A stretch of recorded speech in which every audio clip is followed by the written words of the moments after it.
तुम्ही पाहत आहात MCN न्यूज मराठी।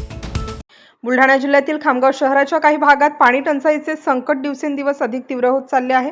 पावसाळ्याचे दिवस सुरू होण्याच्या उंबरठ्यावर असतानाही शहरातील काही भागांमध्ये नळांना नियमित पाणी पुरवठा होत नसल्याने नागरिकांचे हाल होत आहेत।